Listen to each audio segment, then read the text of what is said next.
Hi, today we're going to be taking a look at a server, in particular the HP DL380 G4. This is actually pretty old now,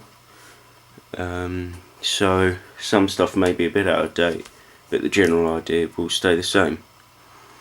So first at the front here, directly at the front we've got a tape drive. To the right, two 72.8 gig hard drives, and to the left just blanking plates. I think these were configured in RAID 1 and it's really easy to take out. Just pull the drive out and pull the drive out, and then you could put it back in here or another one back in. Same with the tape drive.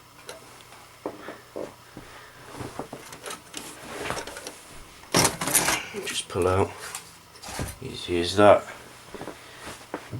So around the back we have the I/O ports, so that's going to be serial VGA, VUSB and 3 Ethernet, one for the management card. Also got PS2, and we've got two power supply units.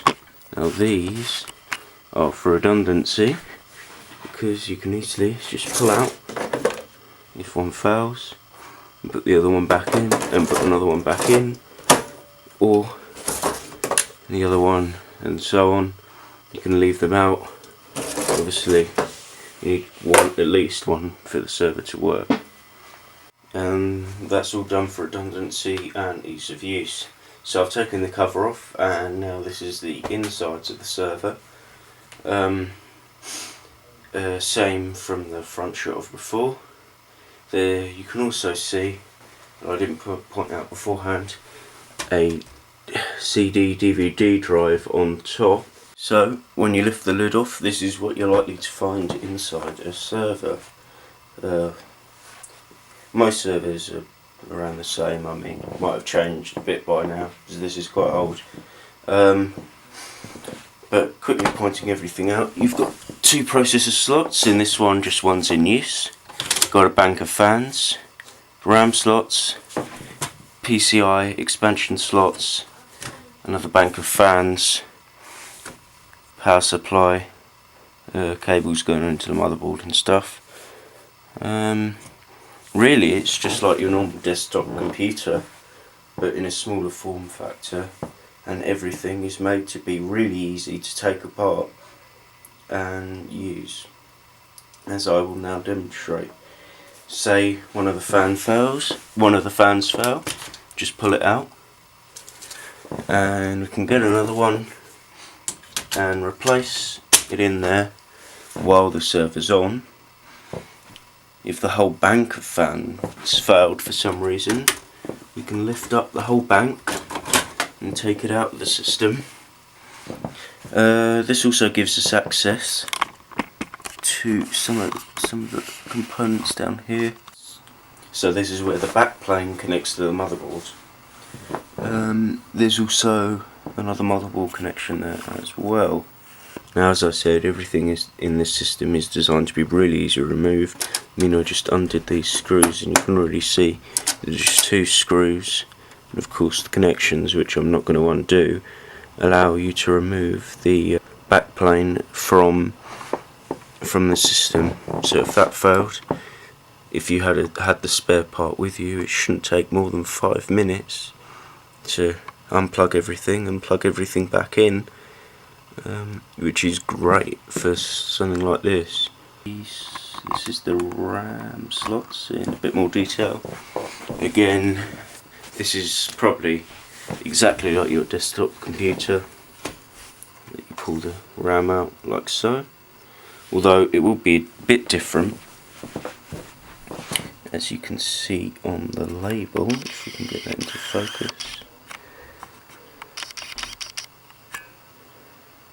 As they are 512 meg, and I'm not sure if it actually says on there, but it would be ECC memory, which is error correcting which is what you need in something like this that's going to be on 24 hours a day. So now we can take a look at the processor in a bit more detail. So yeah, this has got 2 processor slots. I don't think they're hot swappable in this systems. You can get hot swappable processors. They're both the same sort of cage design. Just keeps that in place. We'll have a look at the real one now. So we just have to pull up here.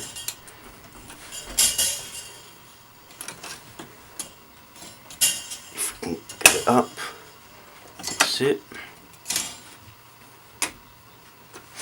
And then, incredibly, what you need to do is pull back this lever here, which I forgot about, which keeps that in place, and then simply lift up the heatsink, which is very heavy. And this is just a close-up of the processor pins. These are extremely fragile, so it's really best not to touch those. You can also see that this was manufactured in the Foxconn factory. Well, the heatsink was anyway.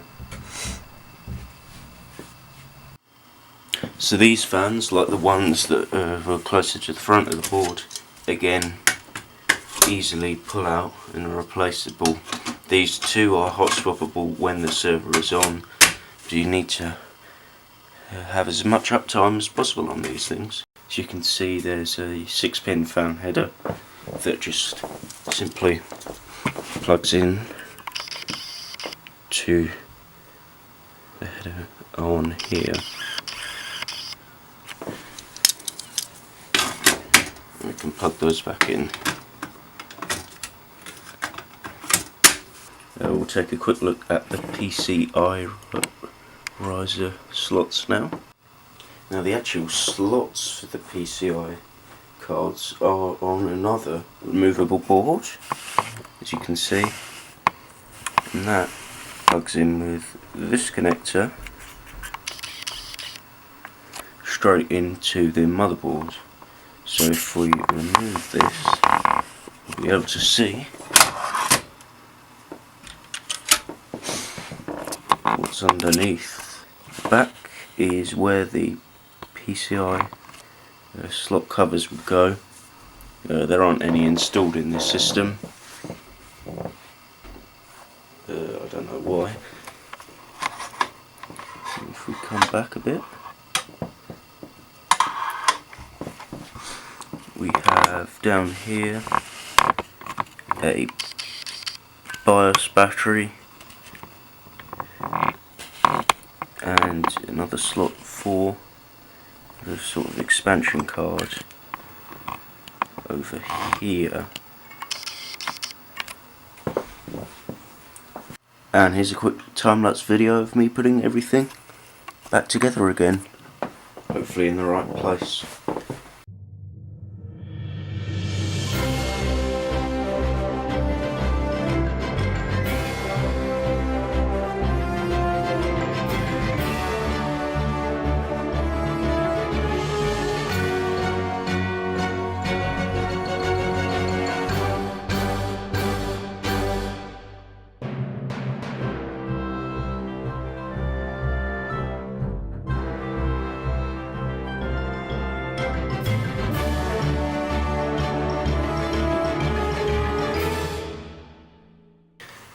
And that took no more than a couple of minutes in real time, which just shows you how everything's designed to be quick and easy to put together.